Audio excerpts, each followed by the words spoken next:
Everyday superpower where we tell body language, relationships, game, everything in between.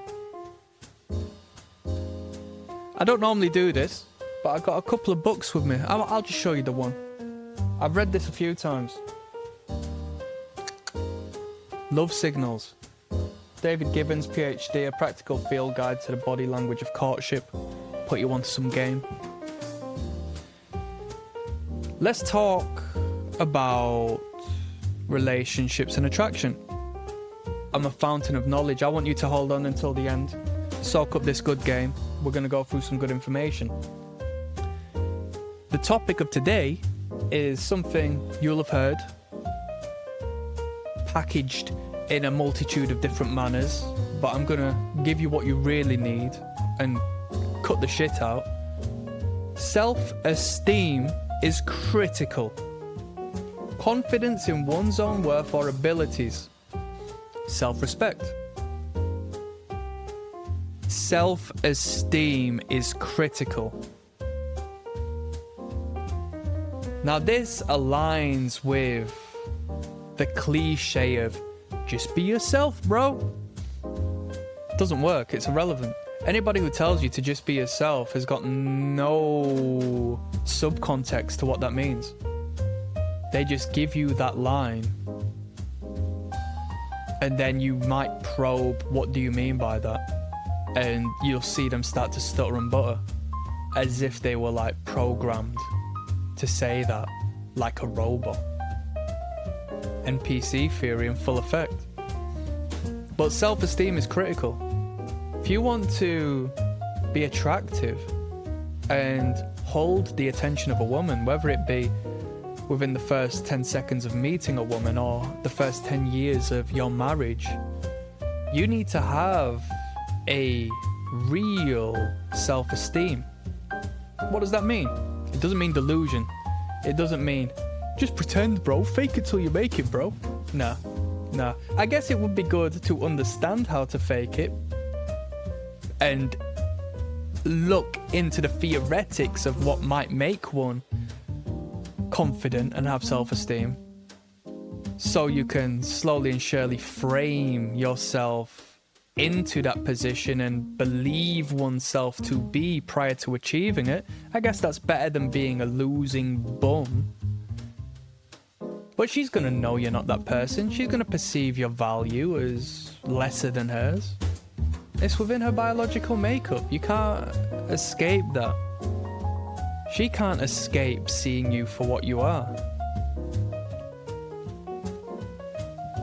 I know men who have faked it and have had material possessions to garner women, and then after hanging around for so long and identifying the true nature of this man, they have only ended up cheating on him after he's given her the life she's always dreamed, because she sees the weakness and the deterioration that she has onset into his character, life and reality. She's just had to be herself and she's broke him down into nothing. That's not very masculine. I thought you were supposed to be strong. So self-esteem and confidence stems from competence. You need to be self-aware and you need to put yourself to the fire. You need to be well read. You need to be in complete pursuit. And when you are stable financially, intellectually, societally, it's gonna help you and aid you into being a little more carefree, given that you aren't in position to lose what you've acquired. And given that you have established your foundation in a sturdy manner, it will resolve in you essentially being able to say and do whatever you want within the legal realm, because what's anyone gonna do? That is the position you need to be in. And if you were to get to that position, of course you're gonna have self-esteem. If you can make money and you know the structure and you know the patterns, you're gonna have an unconscious degree of self-belief that manifests a different character to a man who gets paid a little bit more but has to work under a boss who could fire him at any time. Sigmund Freud, castration anxiety. It could happen. It could happen. That boss might be your best friend, but unconsciously there's a looming darkness that may manifest into your reality at any time when your boss has a bad day and says, "Get out. I don't like you anymore. Company's going bust. You're unemployed. Sorry. Go back to your missus. Tell her you're not bringing anything home this week, this month, this year." If you walk on eggshells, you can consciously try and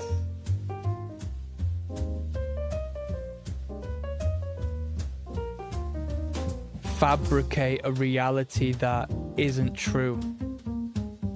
Oh, I'm reading all these self-help books. I've read this Dragon's Den millionaire guy's book. Oh, I've read a book from Jocko Willink. I've read David Goggins. He runs loads and loads and loads. He runs away from himself. He runs away from the hate. He self-harms himself. I've been told I have to want to be like this guy. Whoops.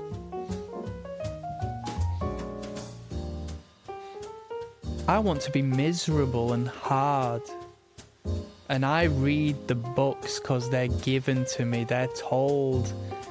I've been told that I have to support this.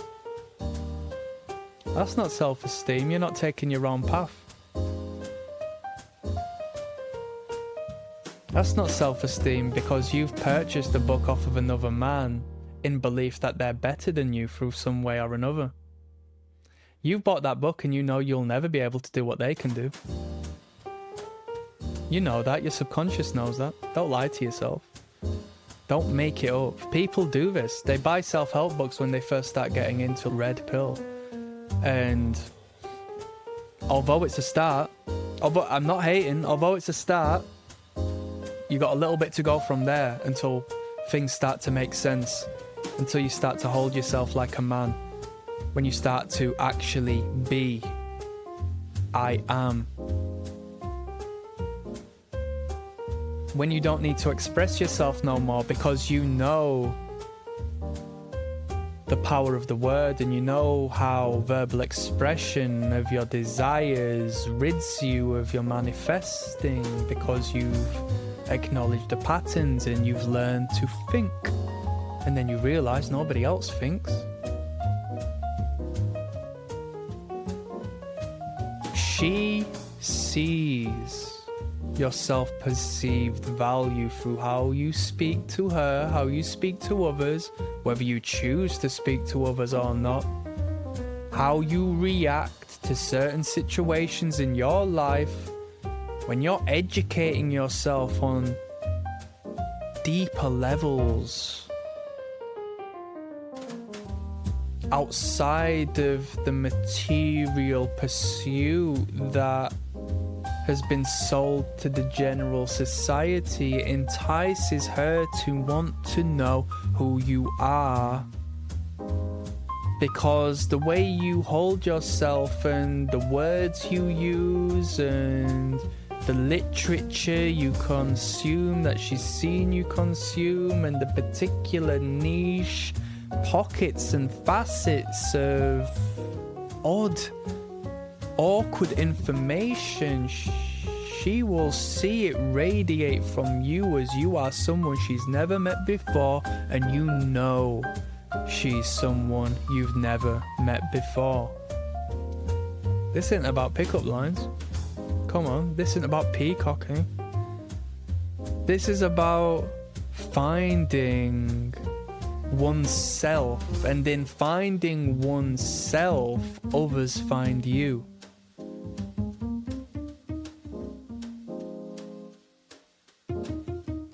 I don't need to sell you on what I know and what I don't know. the boundaries and the perimeters of my knowledge and intelligence in particular areas, what good would it be for me or for you to understand that? I don't know my own boundaries and perimeters.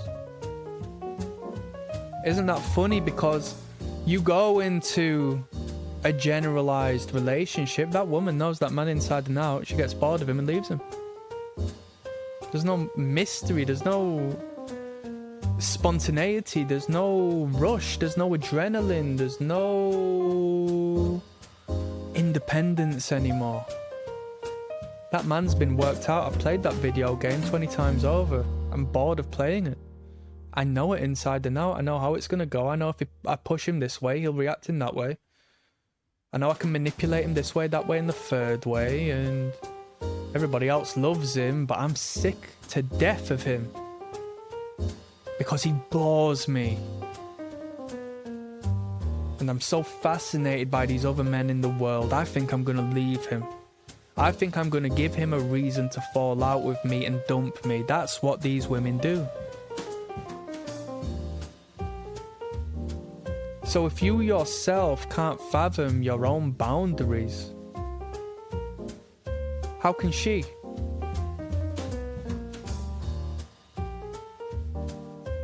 I don't know how I'm going to perceive the world tomorrow, what I'm going to observe, what I'm going to assess and download into my brain. But it's going to be of some benefit, and it's going to continue to compound interest, such as it has done up until this point, and I can confidently speak on the compounding of interest of social intelligence and outsider knowledge and the free planes of the material, the psychological and the spiritual, and how we can start to find the patterns.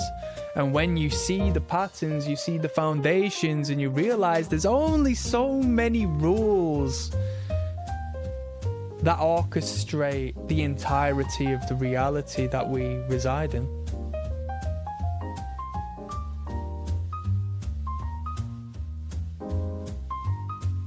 Do you think she's going to come to you and want to talk to you about Love Island? Is she going to want to hear about you? She's going to want to hear about who you are. She's going to be fascinated in you. You can talk to her about Love Island, such as the next man and the next man, and the next man and the next man, and the next man and the next man, and the next man, and all of her girlfriends. And if you're sharing the same interest as her girlfriends, she's going to think, where's the man?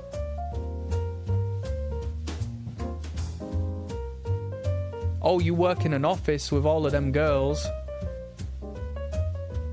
Oh, you like to watch these programs such as these girls do.